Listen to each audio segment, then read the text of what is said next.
wonder where people can go to need emergency food and need shelter.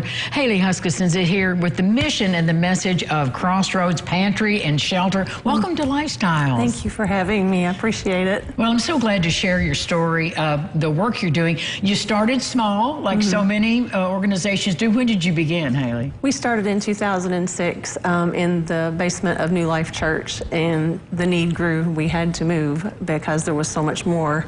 Then we moved into another building in 2014, and then 2 years later we were able to open at that time, the only emergency overnight shelter for women and children. So you think about where you've gone in those years and the expansion and growth. What was the inspiration to begin? It was our director at that time. It was laid on her heart. She had volunteered at another shelter, and there was no place for women and children to go. It's a big deal. And so what spurred her on to open the Women's and Children's Emergency Overnight Shelter. It took her 2 years, but we got there, so we've been open for 6 years now. And how many people can you serve? We can sleep 20 women and or children each night. And how do people contact you if they or someone they know is in need of the kinds of services you provide? We have Facebook. Okay. And then we have a website, crossroadsownsboro.org is our website.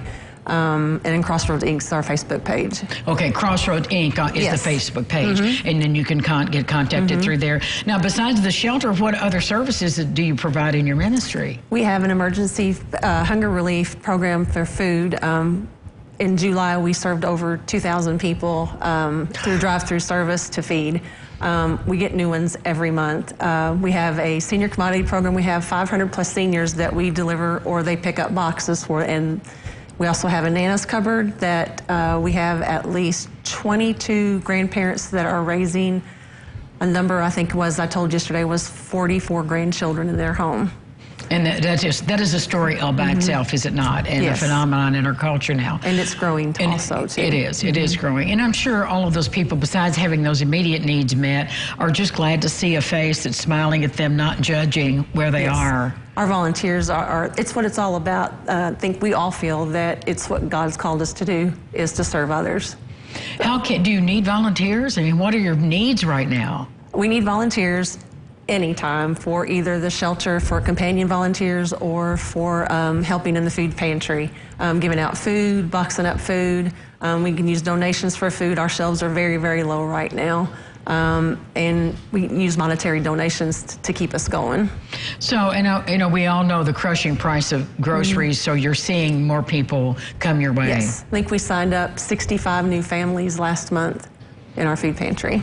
And then we've had an additional 30 new guests in our homeless shelter that we haven't had before. Well, I mean, it's a sad thing that we need that kind of help, but it's good to know the help is there when you need it. And so the pantry's located where? 1631 Breckenridge Street in Owensboro, Kentucky. Okay, and you can find them on Facebook and on the web. Haley, thank you for what you're doing. Thank you so much for having me. I appreciate it. Thank you for sharing your story. Thank you. We'll be back with more local lifestyles after this. Stay with us.